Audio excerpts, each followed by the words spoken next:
সাল্লাল্লাহু আলাইহি ওয়াসাল্লাম বলেছেন, যখন আমার উম্মত মদ দ্রব্য পান করবে এবং নায়িকাদের সাথে ব্যস্ত থাকবে, এমন অবস্থায় তাদের সকাল হবে সোর এবং বাদরের আকৃতিতে।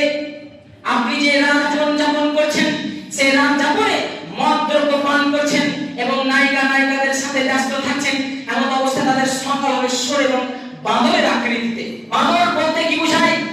বানর এমন একটি জানোয়ার, এমন একটি প্রাণী যে অনুকরণ করতে পারে, নকল করে দেখাতে পারে।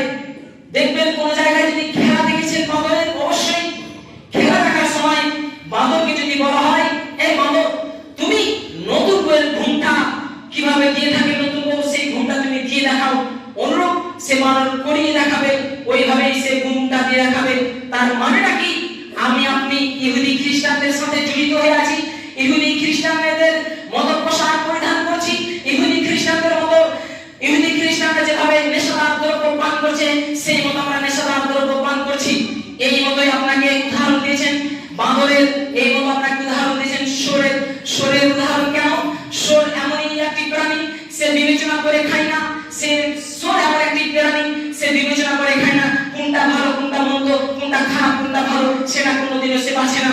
তার সামনে যদি পায়খানা খাওয়ায়, তার সামনে যদি পোলাও বিরিয়ানি খাওয়ায়, সে দুটাকেই খাবে, সে কোনটা ভালো কোনটা খারাপ সেটাও বুঝে না। তবে আপনাকে বলা হয়েছে তুমি মদ খেও না, তার সাথেও তুমি মদ পান করছো। তোমাকে বলা হয়েছে তুমি পানি পান করো, তোমাকে পানি পান করতে বলা হয়েছে এবং তোমাকে মদ পান করতে বারণ করা হয়েছে, তার সাথে তুমি মদ পান করছো। তাই কারণে আপনাকে সোরের সাথে উদাহরণ দিয়েছে।